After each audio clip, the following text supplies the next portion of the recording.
गोविंदास जी पीछे खड़े खड़े पद गाते थे। तो जैसे ही गुसाई जी श्रृंगार करते करते थोड़ा श्रृंगार लेने के लिए नेक दूर जाते, ठाकुर जी ऐसे खड़े खड़े नीचे से एक मोती उठाते, मोती उठा के ये मारते टक्के गोविंदास के सिर पे। और जैसे ही गोविंदास के सिर पे लगती, गोविंदास कहते माने ना तारी की तो बताऊं, रुक जा। जैसे ही वो मोती लेकर के वापस गोविंददास मारते, तब तक गुसाई जी वापस आ जाते। और गुसाई जी के आते ही वो मोती ठाकुर जी की जगह गुसाई जी में जाके लग जाता। गुसाई जी कहते हे गोविंदा, तू ठाकुर जी को मोती मार रहा है। गोविंदास बोले मेरो माथो देखियो, ये गुम्माटो फूल को ये आपके लाला ने मारो मोए। आपको लाला ऊधम मचावे वो ना दिखाई दे आपको, और मैं नेक कछु कह दूं सो मुंह पे चिल्ला रहे हो, मुंह पे बरस रहे हो, या समझा लो बहुत ऊधम मचावे ये। ऐसी लीला करते। गुसाई जी के नेत्रों में आंसू आ जाते। बोले गोविंदा तू कितना भाग्यशाली, तेरे संग ठाकुर जी लीला करें। गोविंदास के साथ ऐसी ऐसी लीला करते महाराज। तो दोपहर के समय जैसे मंदिर बंद होते, ठाकुर जी महाराज फेंटा कस के आ जाते। ए गोविंदा चल खेल में चल रहे हैं। ठाकुर जी गोविंदास के संग खेलने जाते। एक दिन ठाकुर जी बोले गोविंदा तू घोड़ा बन जा, मैं तेरे ऊपर बैठ के डोलूंगा। गोविंदास जी घोड़ा बन गए।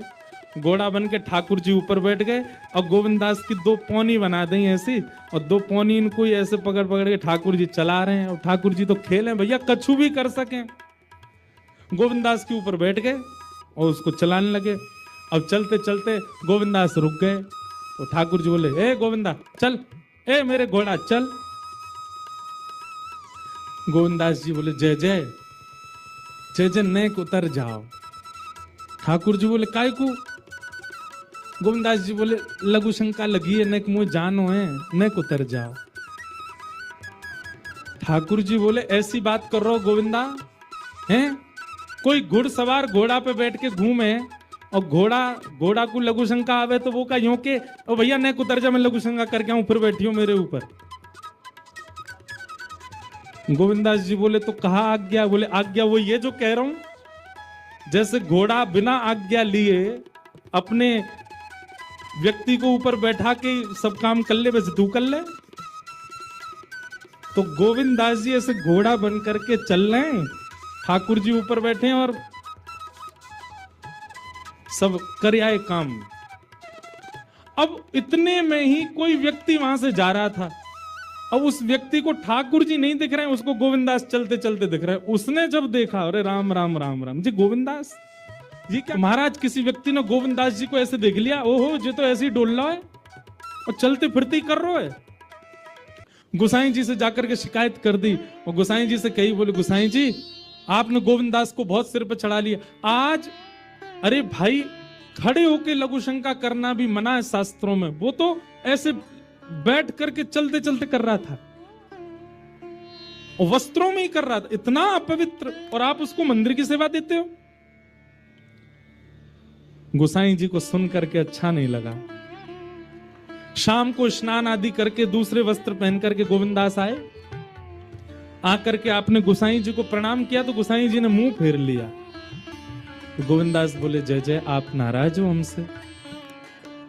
गोसाई जी बोले आप आचार विचार सब भूल चुके हैं अपना। आप इस प्रकार से आज कुछ कर रहे थे, मुझे लोगों ने बताया आकर के। गोविंदास जी बोले आपकी बात है जाए तो मैं बोलूं? बोला हाँ बोलो। बोले मोते मत कहो, अपने लाला को समझाओ। जय हट करके बैठे, जय जिद करे, कहा करूं कहां तक समझाऊं जाकू मैं? आज मुंह को घोड़ा बना लियो और घोड़ा बना के मेरी दो पौनी बना के ऐसे ऐसे चला रहे मुंह। तब मैंने इनसे कहीं जय जय नेक उतर जाओ, मैंने लघु शंका कर आऊं, स्नान कर आऊं, फिर बैठ जाइयो। तो मुझे बोले घोड़ा कभी आज्ञा ले, तू तो मेरा घोड़ा है, ऐसी कर ले। इनकी आज्ञा सो मैंने कियो, मैंने अपनी इच्छा सो नहीं क्यों? नहीं मैं क्यों करूंगा ऐसा? गोविंदास जी की बात सुनकर के गुसाई विठलनाथ जी इतने भावुक हो गए, इतने भावुक हो गए। उस दिन गुसाई जी ने नियम बना दिया, सबको बोल दिया, बोले सुनो आज के बाद गोविंदास कुछ भी करे इसकी शिकायत हमसे मत करना। क्यों? गोविंदास अपनी इच्छा से कुछ नहीं करता, जय जय कराते हैं उससे, ठाकुर जी कराते हैं उससे। एक बार ठाकुर जी गोविंदास से बोले ए गोविंदा, बोले हाँ। मेरो दाल बाटी खावे को मन हेरो है, तो दाल बाटी चूरमा। ठाकुर जी बोले ए गोविंदा, ऐसे ही बोलते थे, बोले मोए मोए दाल बाटी खानी है। गोविंदास बोले 56 भोग बनते हैं रसोई में, अपरस में मुंह पे पट्टी बांध करके महाराज रसोईया बनाता है। अपरस में यमुना जी का जल आता है वहां से, वृंदावन से, उसके जल में सुंदर प्रसादी बनती है। इतने सुंदर शुद्ध भोजन को छोड़ के यूं कह रहे दाल बाटी खानी है। ठीक है मैं आज बोल दूंगा रसोई घर में बनवा देता हूं। बोले ना रसोई की ना खानी तो।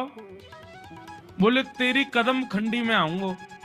गोविंदास जी जहां बैठ करके भजन चिंतन करते थे, मंदिर से थोड़ा दूर था, सुंदर वन था गिरिराज जी में। बोले मां आऊंगो और वहीं पे तू कंडा, वही गोबरी कंडा में बना, और कंडा में बना के तैयार कर, मैं आऊंगा वहीं खाऊंगा।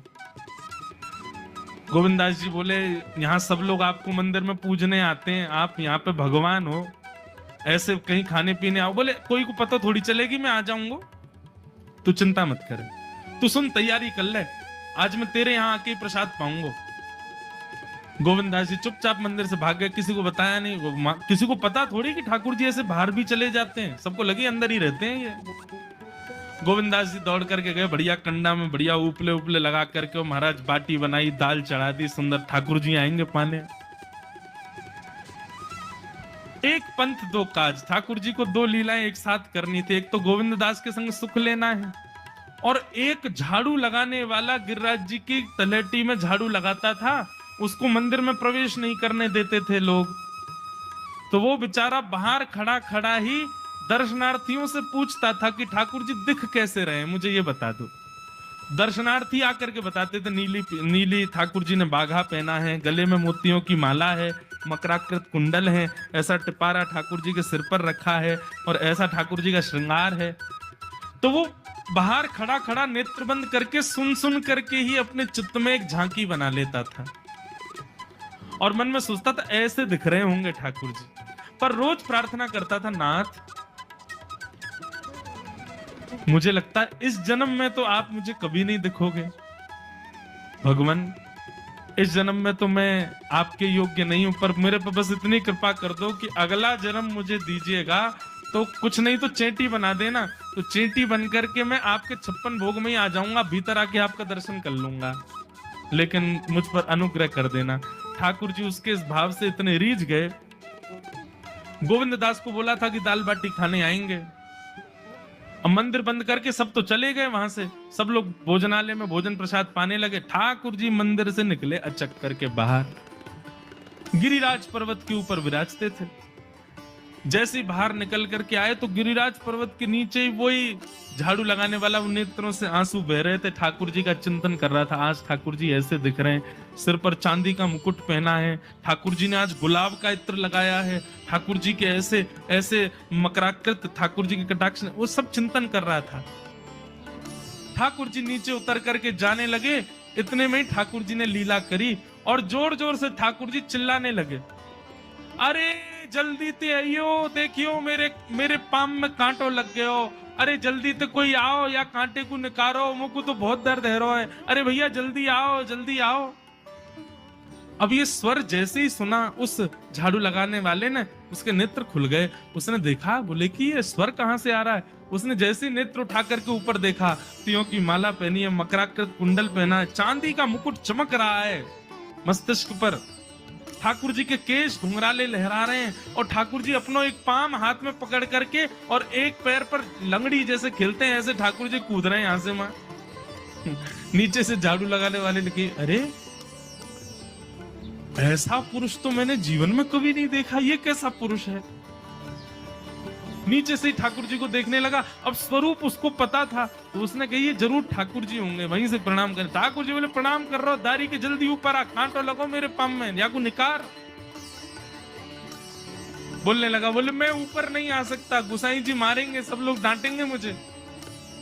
अरे नहीं गुसाई जी ऐसा कुछ ना के, ये सब तो बाहर के लोगों ने नियम बना दिए, मैं तो सबसे मिलूं, तू आ जा जल्दी ऊपर। जैसे ही ऊपर गया, ज्यों ज्यों ठाकुर जी के समीप जाए त्यों त्यों उसके नेत्र सजल होते जाएं। ठाकुर जी के बिल्कुल समीप पहुंच गया। भगवान बोले देख काई को रो भैया, जल्दी कर, मेरे पाम में कांटो लगो या को निकार। जिन चरण कमलों के स्पर्श के लिए सदा लक्ष्मी लालायित रहती है, ठाकुर जी ने उसकी गोद में अनायास अपने चरण रख दिए। बोले जल्दी कांटो निकार, कांटो लग गो मेरे पाम में। अब वो ठाकुर जी के सुंदर तलवों को अपने हाथ से ऐसे देख रहा है, ढूंढ रहा है कहाँ कांटा लगा है, कहीं उसको कांटा मिल गया। अब इतने कोमल चरण ठाकुर जी के, उसके नेत्रों से आंसू भी गिरते जा रहे हैं, भाव विह्वल होता जा रहा है। मेरे सौभाग्य की सराहना, ठाकुर जी के इतने समीप। कांटा निकालने के लिए बार बार अपने अंगूठे से खींचे, लेकिन कांटा नहीं निकले। ठाकुर जी बोले अरे जे हाथ पे ना निकलेगो। उसने पूछा कैसे निकलेगा? बोले अरे मेरो पाम पकड़ के अपने मुंह के पास ले जा और दांतन से निकाल, तब निकलेगो ये। आहा, कितनी कृपा की ठाकुर जी। कृपा की न होती जो आदत तुम्हारी, तो सुनी ही रहती अदालत तुम्हारी। जो दीनों के दिल में जगह तुम न पाते, तो किस दिल में होती हिफाजत तुम्हारी। कृपा की न होती जो आदत तुम्हारी, तो सुनी ही रहती अदालत तुम्हारी।